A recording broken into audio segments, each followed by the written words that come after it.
Fim de ano é tempo de festa, viagens, confraternizações, mas para milhares de cães e gatos, principalmente, esse período marca o começo do abandono. Só nos meses de dezembro e janeiro, ONGs e protetores registram um aumento expressivo de animais deixados para trás, muitos deles em portarias de condomínios, áreas comuns ou até mesmo dentro das casas e apartamentos vazios. E para esclarecer esses limites entre convivência, responsabilidade e proteção animal, nossa conversa com Alessandra Bravo, advogada especialista em direito condominial. Seja bem-vinda, bom dia para você. Embora a gente trate de um tema bastante sensível em meio a essa festividade, né, Alessandra? Bom dia. Sim, bom dia, Sandra. Bom, infelizmente, né, durante esse período existe um aumento crescente nos meses de dezembro e janeiro, referente ao abandono de animais, tanto dentro das unidades, sejam elas casas ou apartamentos, quanto também pessoas que se mudam ou vão, sei lá, fazer alguma coisa fora do ambiente, vai visitar parente, sai e fica um tempo muito fora e larga até os animais na área comum, como se o condomínio tivesse obrigação. Como também tem pessoas que abandonam mesmo e aí o condomínio tem que ficar com aquele problema de tendo que tentar ajudar, mas ao mesmo tempo não sabe se vai voltar para buscar, não tem um contato, é muito complicado. Fora isso também em casas.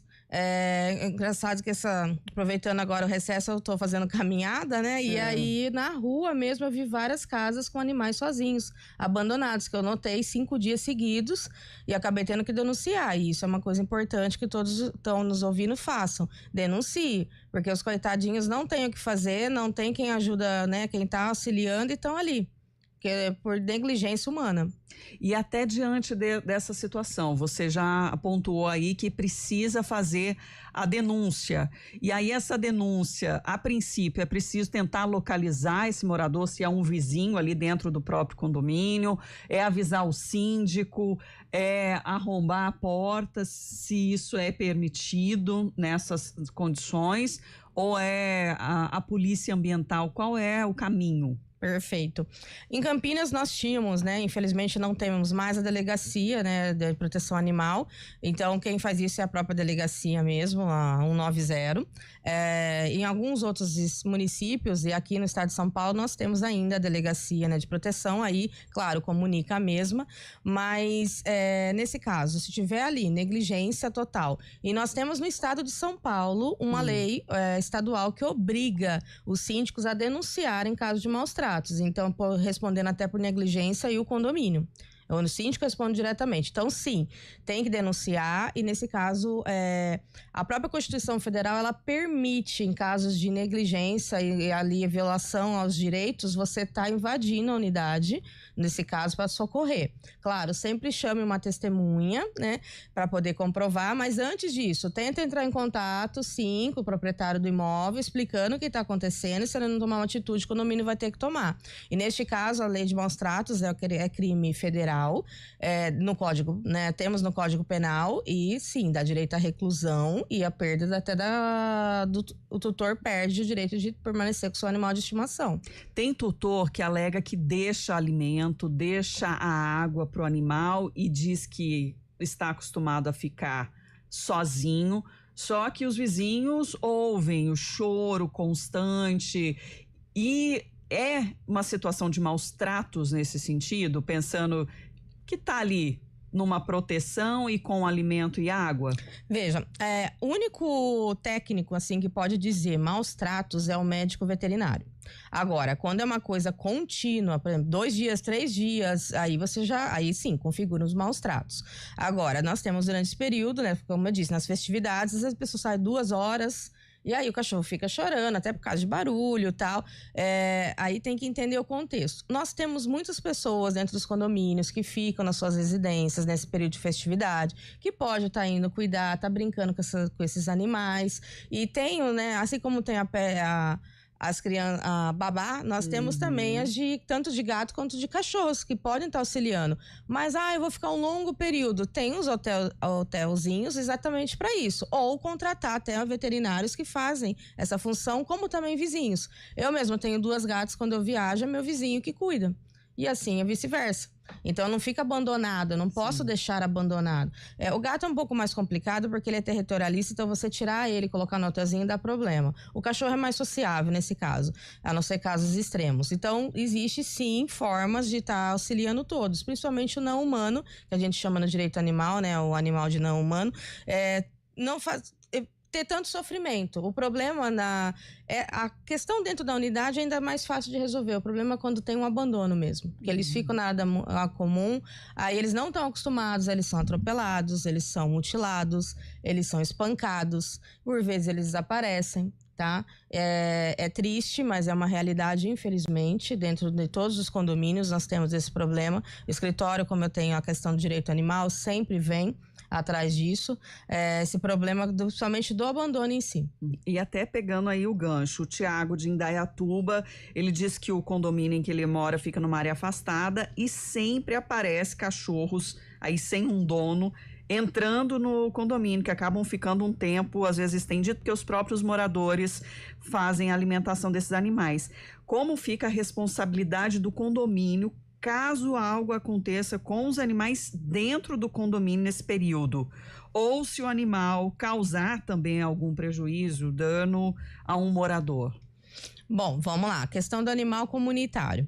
O animal comunitário, a nossa lei do estado de São Paulo, como alguns municípios também têm a sua lei específica, só que ela não pode ser contrária à lei do estado.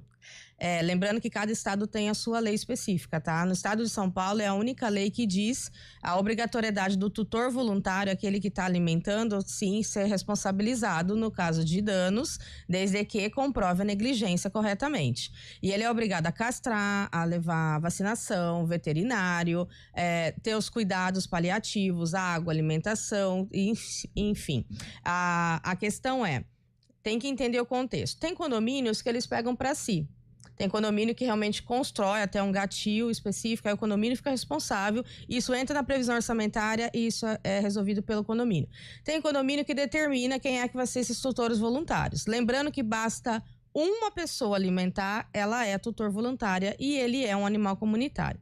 Caso aconteça alguma coisa com esse animal, sim, o síndico responde, o condomínio também, por causa da lei que eu disse, da responsabilização de maus tratos. É fácil a gente saber quando um animal que ele era um pet, o pet é o quê? Um animal que ele era domesticado e vivia dentro da unidade, quando é um animal de rua. Até pela forma como se porta. Isso tanto para o gato quanto para o cachorro. E aí a gente consegue entender quando é abandono ou quando é um animal que foi criado mesmo na rua. É preciso ter uma responsabilidade de qualquer forma, né? Sim. Agora, como o condomínio pode atuar de forma preventiva? Gerando comunicados, né? Estabelecendo alguma regra prévia mesmo, para poder todo mundo estar ciente exatamente dessas regras e responsabilidades mesmo, né? Por incrível que pareça, assim, nós estamos falando até de animais, só que eu tenho um problema também de crianças que ficam abandonadas também nesse período de férias que os pais estão trabalhando, tá? Então, é a mesma regra, a obrigação é do tutor entrar em contato, colocar no regulamento interno, a obrigatoriedade de cuidar é do responsável legal, seja ele uma criança ou do tutor se for um animal. O condomínio não é obrigado a fazer isso, a não ser, claro, o animal comunitário, que tem uma assembleia específica, aprovado por todos. De outra forma, os seus pets, a responsabilidade é sua, tutor, e tomar as devidas diligências, colocar a grade, colocar a tela, principalmente o gato, não sair dentro da unidade, porque daí ele é atropelado, desaparece, some, ninguém sabe, ninguém viu, e aí começam os problemas. E sim, ser multado, caso eu estiver circulando na área comum do condomínio, o pet, eu digo, tá? Não o animal comunitário. E o pet ter responsabilização. E no caso, se continuar, denúncia. No caso desse monitoramento, inclusive, né, desses animais, câmeras ali poderiam ajudar nessa fiscalização ou até o registro feito por vizinhos? Ambos, como também os funcionários, Normalmente, o cachorro, ele fica mais localizado em um local dentro da unidade, né? Dentro da área comum. Provavelmente um lugar mais de sombra, ou ele vê crianças, ele quer brincar. O gato, ele já é mais reservado. Mas, normalmente, ele fica em locais acima, sempre alto, principalmente carros, né? Que é quentinho também. Então, assim, verificou, tá solto. Primeira coisa, advertência para essa unidade já comunicando. Na segunda vez, multa. Na terceira, claro, não deveria nem ter a terceira, mas enfim, né? É a regra que normalmente se adota. A não ser que presencie que esse animal já está machucado, alguma coisa. Aí já a denúncia já é já. Senão, na terceira vez, sim, já denunciar questão de maus tratos por abandono. Alessandra, um tema importante, né, para esclarecer também e para a pessoa não confundir, não se envolver de ser conivente com uma situação dessa, né, Sim. de maus tratos. Nós temos também ainda nesse período a questão dos animais que não são do condomínio, que vêm com visitantes. Os visitantes vêm visitar, acabam ficando um período, né, tanto em casa como no apartamento, e trazem os seus animais. E aí começa alguns problemas porque aquele animal não está habituado, e aí ele também tem a questão de barulhos excessivos. Então precisa fazer o ideal é o animal ser adestrado sempre para poder evitar, até para ele não sofrer tanto, mas ter uma empatia, avisar os seus vizinhos: olha, eu vou estar recebendo um visitante diferente na minha unidade, então pode ser que tenha alguns barulhos por uns dias, presta compreensão, né? É o mínimo, é igual quando tem criança que nasce, e aí durante um período, né, tem aquele, somente do condomínio, dependendo da unidade, tem um barulho maior, avisar. Não custa você avisar o seu vizinho também. Já deixa todo mundo preparado, é isso, informação, Sim. Comunicação que podem ajudar nessa convivência. Alessandra Bravo, obrigada por estar com a gente nesse período. Desejar já para você um Feliz Natal, também um Ano Novo, porque a semana que vem é o Felipe Pereira que vai estar aqui com você. Tá. E obrigada pela parceria. Eu que agradeço. Feliz Natal para todos que estão nos ouvindo também. E cuidem dos seus animaizinhos, suas crianças, porque nesse período é muito complicado. Temos muitos problemas derivados disso, tá? Obrigada. Repórter CBN. Quarta-feira, 24 de dezembro de 2025. O ex-presidente Jair Bolsonaro foi hospitalizado nesta manhã